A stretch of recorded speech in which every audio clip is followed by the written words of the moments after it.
Hey everybody, welcome back to the SuperBake podcast. I'm your host, Baker. Let's talk about stuff.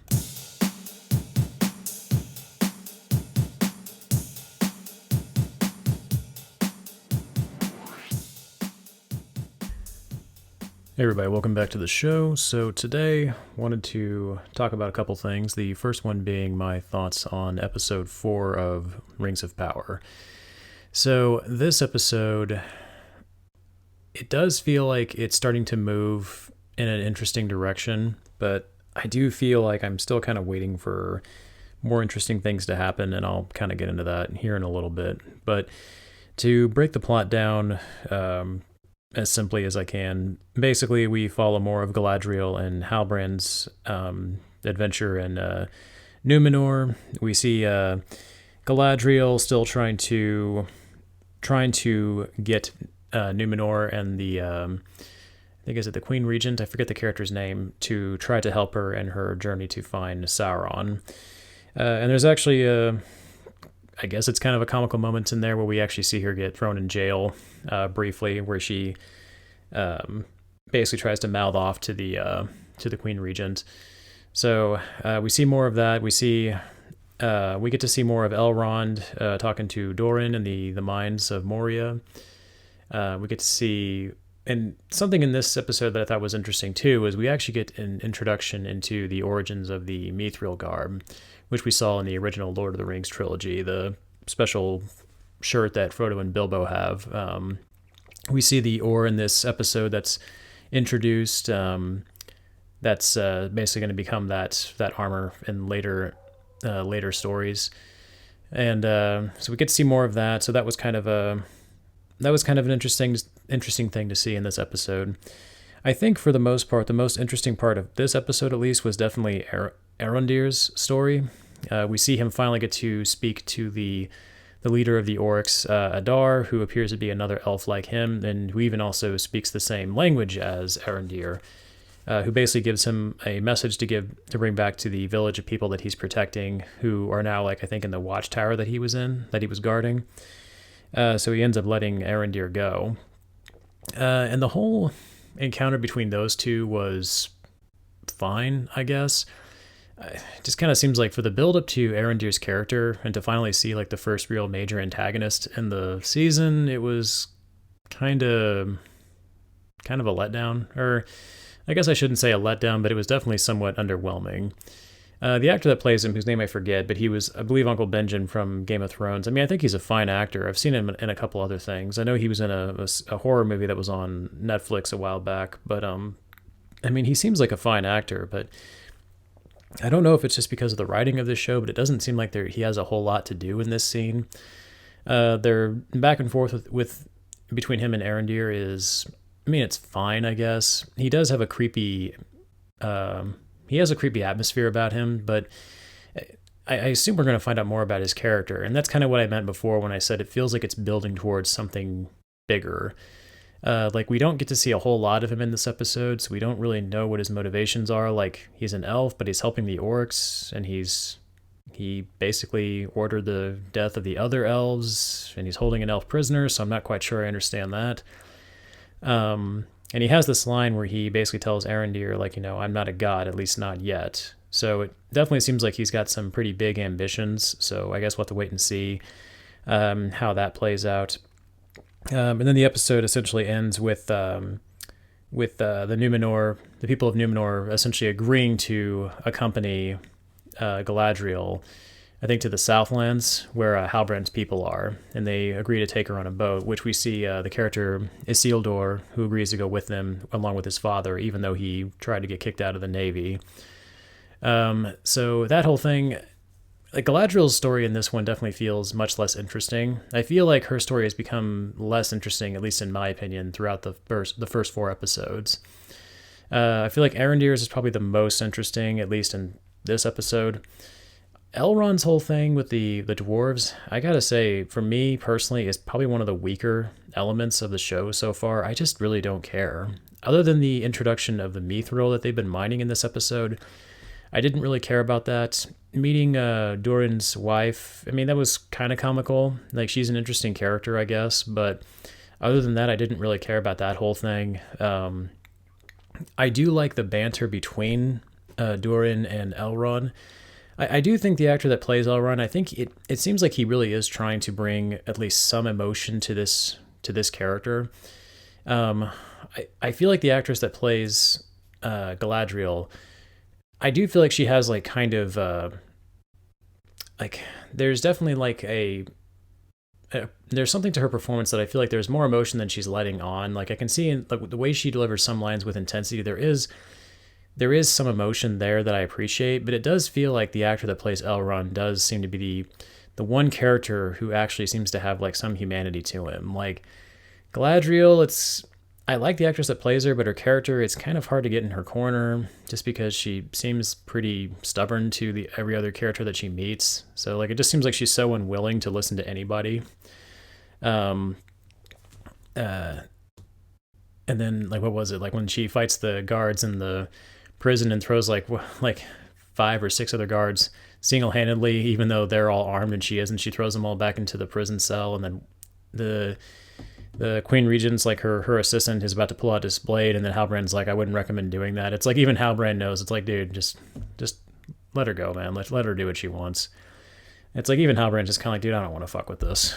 But yeah, like her character is, I mean, I think Galadriel's fine. I don't know. I'm just having a hard time, I guess, getting in her corner, like I said. Elrond, well, I think his story is probably the least interesting in my opinion. I do at least sympathize with his character, and I like him probably the most out of anybody. I think he and Halbrand are probably my 2 favorite characters. Well, when I say favorite, I guess what I really should say is the 2 most interesting, but I don't know, that's not really saying much because I just feel like a lot of the characters in the show, it doesn't really seem like there's much to them.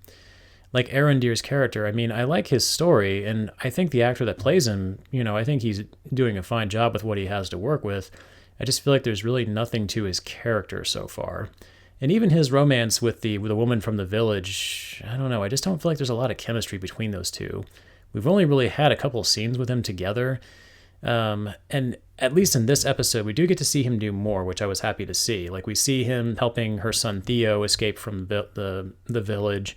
The son Theo, he goes back there to get the sword hilt that he had stashed away. And then, of course, he gets ambushed by a bunch of the orcs. And then Arondir, who's escaped from his prison, basically shows up. And we actually get to see him show at least a little bit of badassery when he actually catches an arrow in midair and shoots it back at the orcs while they're chasing them. So that was pretty cool. It was cool to see him finally do something. But that'll never be as cool as Legolas taking down one of those giant elephant fucks from the fucking 3rd movie. So that's still badass to me. But yeah, I mean, it was cool to see him finally doing something in this episode. It was cool to see something finally happen, at least as far as like a battle goes.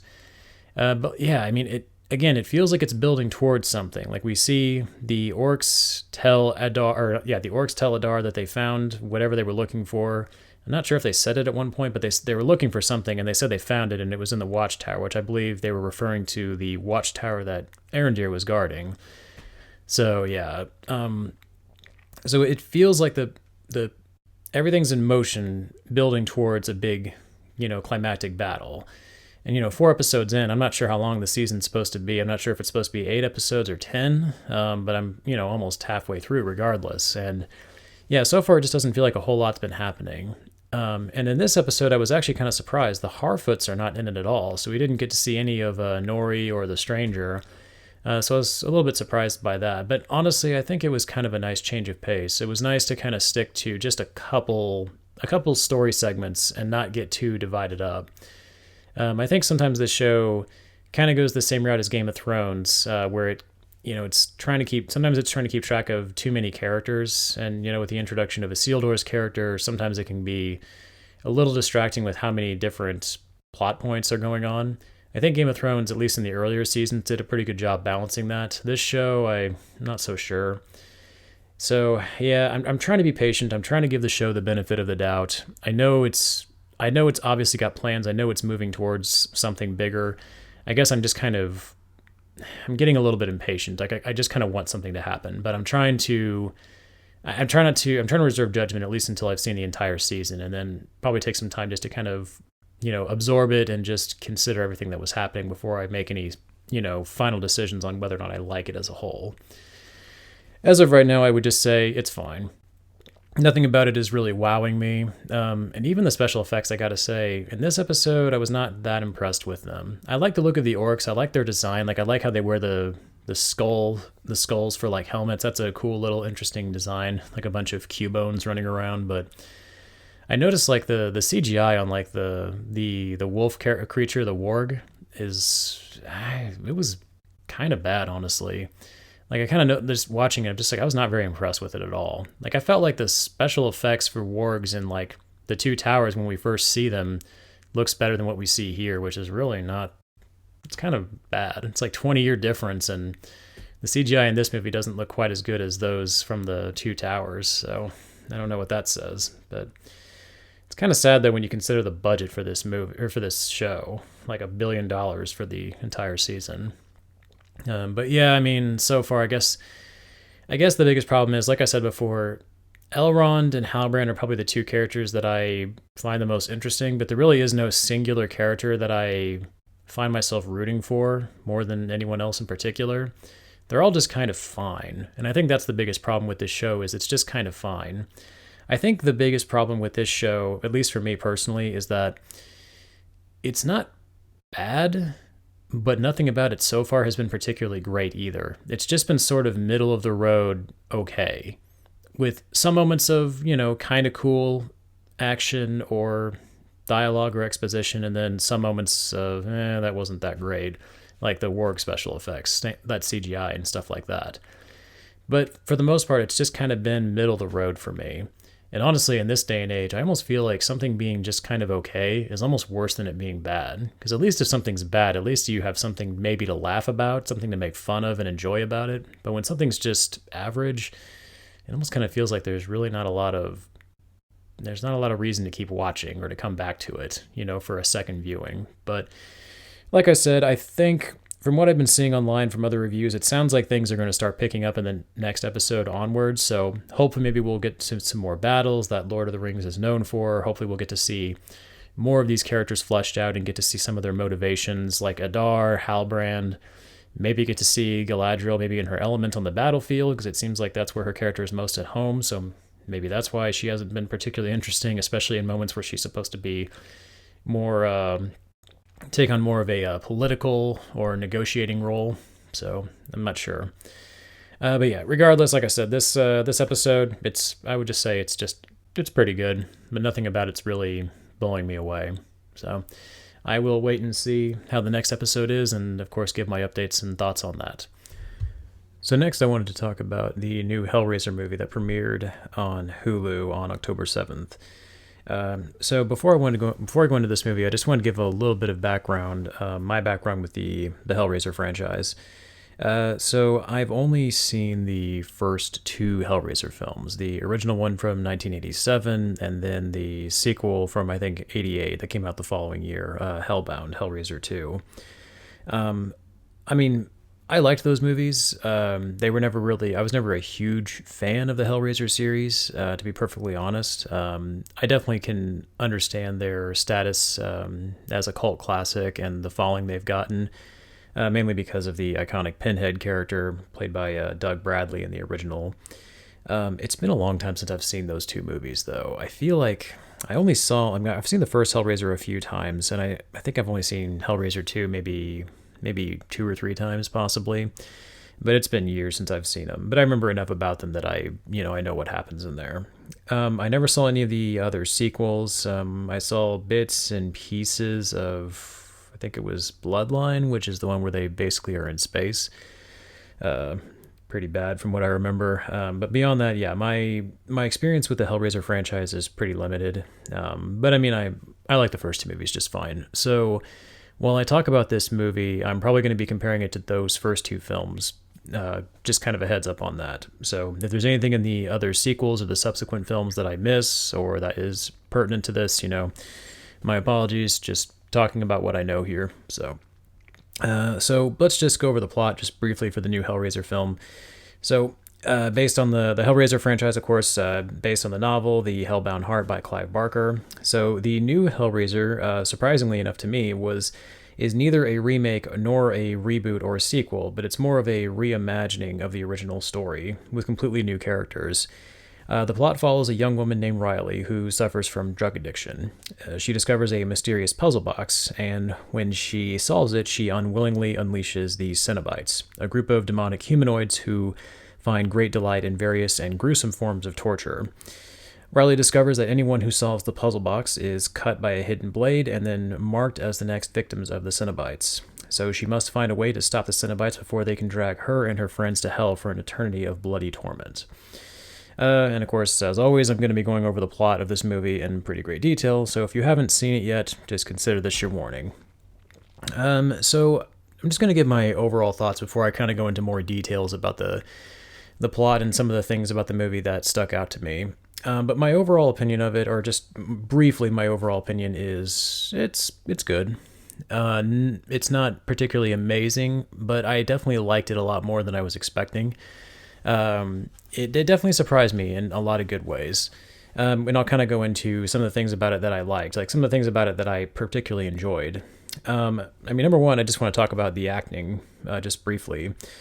Overall, the acting in the film is pretty good. I do want to give credit to three performances in particular. Odessa Azon as the lead Riley. While her character isn't really anything new, I mean, we've seen the drug addict before in other films. I do think Odessa does a really good job of bringing emotion to her performance. I mean, I would argue that her scenes are probably some of the most compelling scenes in the movie. We can see the struggle that she has with her drug addiction throughout the film. And there's a lot of scenes like where they kind of play with that a little bit. Actually, I was kind of thinking about that too, because I note, and when I talked about the plot, one of the main things about the movie is that the puzzle box in this movie, it cuts you when you solve it. And in the movie, every time somebody would solve it and they got cut, it was almost like they were injected with some kind of drug. Like they would start like tripping out, and like the world around them would start to like change and stuff like that. Almost like they were having a hallucination. So it was kind of an interesting parallel, considering the fact that you have this character who has a drug addiction, who discovers this object that almost seems to induce people into some sort of drug-like state. So that was an interesting change from the original movie, because I remember in the original movie, the puzzle box is still there, but I think the way it worked in the first two was that if you solved it, the Cenobites would just show up. It doesn't cut you or anything. They just appear there, and then they would attack you. But yeah, her performance is really good. I like some of her more intimate scenes in the movie, like when she's talking to her boyfriend and she's trying to convince him, that she's not crazy. There's a pretty heartfelt moment in the movie where her brother actually gets taken by the Cenobites, and so this happens like while she's in the middle of like a drug-induced stupor, and so she's trying to figure out what happened to him and if she's actually going insane. And the way they handle that in the movie, without going into too much detail on that, is actually pretty cool and compelling. So yeah, like as far as the main character goes, she actually is pretty good in this movie. Then another performance in this movie that I actually really liked, and forgive me if I'm butchering this guy's name, Goran Vizinjic. I'm not sure if I'm pronouncing that correctly. I know he's been in other things, but I know him from the old ER series. He was Dr. Luca, I think, on there. I was surprised to see him in this movie, but it was cool to see him in something again. So he is in this movie as the character Voight, who basically is kind of a weird, sex-crazed millionaire, essentially, who is kind of similar to the Frank Cotton character from the original Cenobites, in that it seems like he's trying to... I guess I shouldn't say that. I don't think Frank in the original was trying to find the Cenobites, but the point is, there's some interesting parallels between the two characters, in my opinion. But in this movie, Voight's character is basically trying to summon the Cenobites so that he can gain access to what do they call it? Different horizons of pleasure and discovery, I guess is how they describe it in the movie. And I think one of the big things with his character is that he wants to use them to kind of gain more power. And so he basically uses people to kind of solve the puzzle box for him, and uses them as sort of like his own sacrifice. But the actor Goran, he seems to be having a lot of fun with this movie. and much like the Frank Cotton character in the first movie, he seems to have, ulterior motives for wanting to summon the Cenobites. We don't see too much of him up until the end of the film, but when he does show up, it's genuinely fun to watch him go. There's actually a pretty funny scene. I kind of found it funny towards the end of the movie where we kind of see like what becomes of him after his initial encounter with the Cenobites. And like, I don't know, like he has like this instrument hooked up to him, like in his chest. And it's really gross, like what it's doing to him. Like it's like pulling on his nerves or something. But like, I don't know why, but for some reason, the way he walks around with that thing, the way he stumbles through his like giant mansion that he has is like, for some reason, I kind of found it almost comical. Like, I don't know, the actor seems to be having fun with it. So I enjoyed watching him in there. And then we have of course, in this we have Jamie Clayton, who is playing the role of Pinhead, or Hell Priest, as the character is known in this movie. So of course, Doug Bradley did not return to reprise the character. I looked it up a little bit, and it seems like when they were initially in talks to make this movie, Doug Bradley was on board to reprise his role. But I think when they initially started work on it back in 2018 or 2019, that was right before the pandemic hit. And then I think once that happened, it sounds like just because of what happened with the pandemic, and I guess because Bradley wanted to, I guess, maintain the legacy of the character with the performances he had already done, he basically decided not to come into this movie, which was kind of disappointing. I do like him as Pinhead. It is kind of an iconic performance that he gives. So the fact that he's not in this movie, it's a little disappointing if I'm being honest, but I will say Jamie does a really good job with this character. Now, in this movie, they don't actually ever call the character Pinhead. I think from what I remember from my research of the book, I think Pinhead was a name that audiences gave him. I don't think that was actually a name that the character was dubbed in the original movie. Don't quote me on that, though. I could be wrong. But I think in the novel, he was simply known as Hell Priest, or just the Priest. But yeah, in this one, Jamie Clayton's portrayal of the iconic monster is genuinely creepy and unnerving. Her version is definitely a somewhat darker version than Doug Bradley's in the first two movies, but every time she appears on screen, it is legitimately creepy and threatening. While I feel like her version of Pinhead lacks some of the charisma of Bradley's portrayal, I do think Clayton has an almost otherworldly feel to her. Like, there's scenes in the movie where it almost seems like she's not walking but almost gliding, especially like in her initial appearance, like when we're first introduced to her, which I think it was a great introduction for any movie villain. It's a really cool way they handled it. Her character, like she walks almost as if she's gliding, and it gives her a much more supernatural look than I think the original Cenobites had, or at least the original Pinhead. The only thing I will say, though, is I feel like her character lacks some of the charisma that Bradley's had in the original movies. There was a likability to his Pinhead. It's hard to explain, but like there's something about him that you couldn't help but like. Not to say that this version isn't likable either, but she definitely feels much more like an actual villain. Rather than just sort of I think they described the Cenobites as like, they're neither good nor evil. They're just sort of like, as I say, they're angels to some, demons to others. They're just sort of like, they're travelers, essentially. They travel across different dimensions and they take people with them, but they're not necessarily in it for the fun of it. This is almost kind of like a job for them. Like, this is just a day at the office for Pinhead. But yeah, like Jamie Clayton, she's really good as the main monster of this movie. It's really cool to see her in this, and I'll kind of get more into the Cenobites a little bit here in a little bit, but yeah, that was definitely one thing that I really enjoyed about this movie. The other actors in the movie are pretty forgettable for the most part. Riley's boyfriend in the movie, like her relationship with him there's some sweet moments between them, but for the most part, with the exception of Riley's brother when he goes missing, there's not a lot there for the other characters. The focus of this movie really is kind of on Riley and the Cenobites, which is really what it should be. So, I mean, the fact that the other characters don't really have much to do doesn't bother me too much. They serve their purpose, which is to be fodder for the Cenobites to take out. So, another thing I wanted to talk about in this movie was the gore. And so that was something that I meant to mention before about my experience with the other Hellraiser films. So I am not a fan of gore. I like to eat food, so anything that makes me not want to eat, I immediately am not on board with. So the first two Hellraiser films are but with especially the first one, are definitely not movies that you want to watch while you're eating, and I cannot stress that enough. Especially like red, saucy food like spaghetti. Anything red, not a good idea. I made the mistake of watching the first Hellraiser movie while I was eating. I was very little, and I nearly got sick. It is a very gory movie. From what I remember, I believe that movie, I mean, it's a hard R-rated movie, but the original movie, I believe, almost got an NC-17 rating, but they had to actually cut out several scenes because they were too graphic to show in theaters. Otherwise, it would have gotten that NC-17 rating, but instead they went with the R rating. And as if on cue, there's the fucking dogs. Always barking when I do the podcast. But, so yeah, again, I like the original Hellraiser movies. It's just the gore was something... the gore is part of the movie. So I give the gore a pass because it's in service of the film. It's kind of the point. They're supposed to be people that torture... They're creatures that torture people. They mutilate them. So it makes sense that it would be gory. As long as gore is in the service of the movie, then I can give it a pass. So in Hellraiser's case, that doesn't bother me too much. So, and the reason I bring that up is because I want to talk about the gore in this movie. So, it wouldn't be a Hellraiser movie if there wasn't some good old body horror in it, and the new film definitely delivers that quite a bit.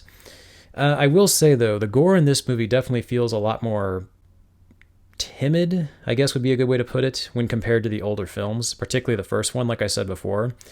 Like in the first one, I mean, there's just images of people getting torn apart. Like there's the scene, the infamous scene where you see Frank Cotton get pulled apart by the chains with the hooks in them, Pinhead's iconic weapon that he uses. You see like people like skinless corpses in that movie. Oh god, the scenes where Frank is like when Frank is first resurrected and he has to try to like absorb blood from other people. That the character Julia has to lure into the house, and like those scenes were the ones that always bothered me the most in those movies, or in that first movie. So yeah, this movie is definitely not as intense as that. I think maybe one of the reasons why, at least my theory is, they rely more on CGI in this film than practical effects. Of course, the first film, was made in the late 80s, so of course that was before CGI was really a big thing in movies.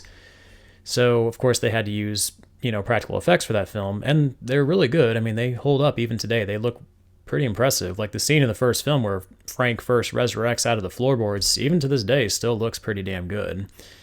So this movie, I think, lacks some punch because of that. It doesn't really have any of those wow moments in terms of gore. I don't think it takes away from the movie too much, though. I will just say, like, if you're coming into this expecting just a huge splatter fest, you're probably going to be a little bit disappointed in that regard.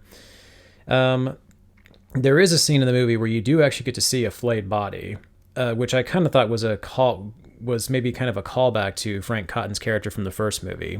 Like there's a scene where Riley, finds her brother, and then she looks in a mirror and when she sees him, he looks normal, but then she looks in a mirror and then she sees like his skin is missing.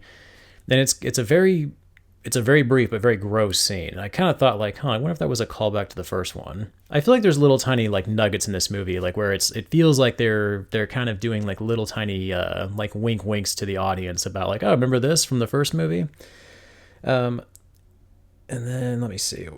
Yeah, as far as like the gore again, there's a few scenes in this movie that really stuck out to me that I particularly enjoyed. Like one of them was, like as far as the gore goes, there's a character named Nora in the movie. One of the main character's friends, she gets caught by the Cenobites when she accidentally gets marked by the puzzle box. And you can see, this scene's in the trailer. If you watch the trailer, you can see this. But this scene, I think, was one of the best scenes in the entire movie. It's when they first introduce the Hell Priest character. And this character, Nora, ends up in this hallway, this dark corridor with the Cenobites. And oh god, I could go over this scene all day. This is like, I love this scene so much. I cannot explain how much I love this scene of the movie. So I'm just going to kind of go on a little bit of a tangent here. One key difference between this movie and the original movie was how the Cenobites actually show up. So in the first one, again, because I think of the lack of CGI and the limitation of special effects back then, when the Cenobites first show up, it's not really a super impressive special effects that they use. They just use like some cheap 80s lightning, and then I think they invert like the colors of the room that the character's in, and then the Cenobites just kind of appear. In this movie, the way the Cenobites show up is really cool.